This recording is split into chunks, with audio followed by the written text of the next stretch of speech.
Assalamualaikum warahmatullahi wabarakatuh. Salam sejahtera buat kita semua.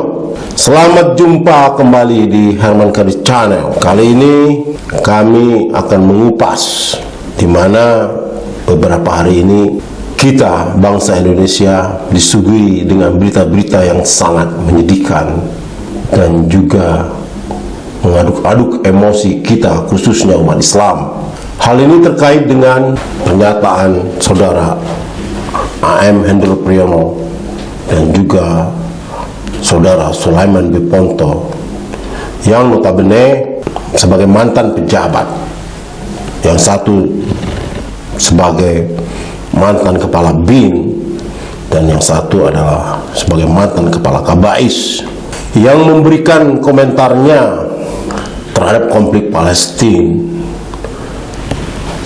dan Israel ini. Kedua orang ini menyatakan secara terang-terangan bahwa konflik Palestina bukanlah urusan Indonesia, melainkan urusan bangsa Arab dan Yahudi. Sementara Indonesia harus mengurus urusannya sendiri untuk menyiapkan masa depan anak cucu berdiri di atas tanah air sendiri, bukan di atas tanah Palestina, pun bukan di atas tanah Arab. Yang menjadi persoalan sekarang adalah kalau pernyataan semacam ini menjadi wajar bila diucapkan oleh orang-orang biasa.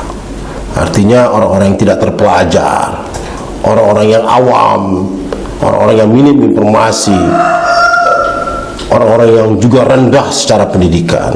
Tetapi yang menjadi menarik ketika yang menyampaikannya ini adalah seorang mantan kepala BIN dan mantan kepala Kabais. Mereka mengaitkan persoalan ini dengan ideologi khilafah, dan ini tidak masuk akal.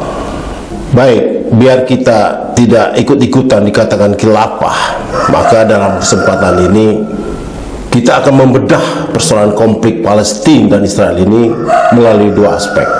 Aspek kebangsaan dan aspek ideologis. Nah, negara ini memiliki ideologi tersendiri, yaitu Pancasila, dan punya Undang-Undang Dasar 1945 sebagai bentuk internalisasinya atau sebagai program aksi dalam memberikan tuntunan pelaksanaan kehidupan berbangsa dan bernegara. Artinya, kalau kita harus menjunjung tinggi Pancasila, maka kita juga harus menjunjung tinggi melaksanakan Undang-Undang Dasar 1945 penuh-penuhnya. Kita tahu bahwa di dalam Preambul Undang-Undang Dasar 45 alinea pertama sudah jelas menyatakan penjajahan di atas dunia harus dihapuskan karena tidak sesuai dengan pri kemanusiaan dan pri keadilan. Coba bayangkan bahwa persoalan ini ada di Preambul alinea pertama Undang-Undang Dasar kita. Ini karena Indonesia memiliki sejarah panjang terhadap penjajahan ini. Bangsa ini menyadari bahwa penjajahan itu tidak sesuai dengan pri kemanusiaan dan pri keadilan. Penjajahan itu sangat merugikan. Lalu sekarang terjadi penjajahan itu di negara lain dan kita disuruh diam. Nah, kita wajib mempertanyakan bagaimana orang-orang yang punya pemahaman seperti ini kemudian pernah memiliki posisi strategis di pemerintahan negara ini. Yang menarik lagi adalah bagaimana seorang mantan Kabais Sulaiman B. Ponto ini meragukan penjajahan yang ada di Palestina dengan dalih bahwa masing-masing sudah berdiri sebuah negara, yaitu Israel dan Palestina. Coba belajar lagi apa yang disebut dengan pri kemanusiaan dan pri keadilan, karena bapak ini adalah mantan pejabat publik. Terus persoalan ini itu kemudian diulang-ulang lagi pada alinea keempat Preambul Undang-Undang Dasar 45, dan bahkan telah menjadi salah satu tujuan nasional yaitu melindungi segenap bangsa Indonesia dan seluruh tumpah darah Indonesia, memajukan kesejahteraan umum, mencerdaskan kehidupan bangsa, melaksanakan ketertiban dunia yang berdasarkan kemerdekaan, perdamaian abadi, dan keadilan sosial. Jadi sekalipun ini urusan yang tidak kita ketahui kebenarannya, tetapi di dalamnya ada persoalan-persoalan yang melanggar prinsip-prinsip kemerdekaan, prinsip-prinsip kemanusiaan dan keadilan, maka kita harus menjadi yang pertama kali hadir untuk menyelesaikannya. Yang kedua adalah dari aspek keyakinan. Kita sebagai umat Islam, di mana negara ini juga mayoritas beragama Islam, dan keyakinan serta agama itu pun juga dijamin di dalam Undang-Undang Dasar 1945. Di dalam Islam jelas terurai soal bagaimana dan kemana kita harus berpihak.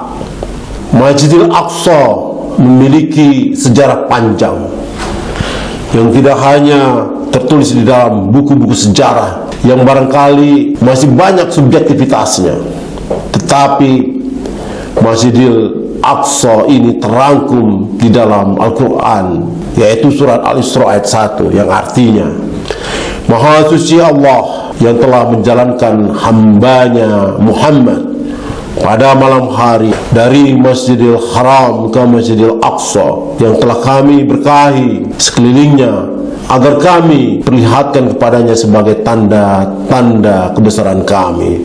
Sesungguhnya Dia Maha mendengar, Maha melihat.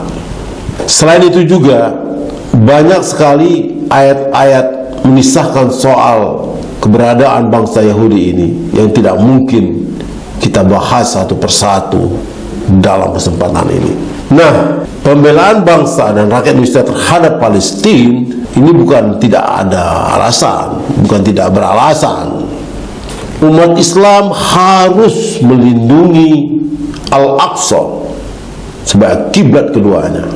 Jadi janganlah kita memaksakan pemikiran kita yang miring akibat kurangnya informasi sebagai kebenaran yang harus diterima atas dasar nasionalisme. Bagaimana kalau dibalik?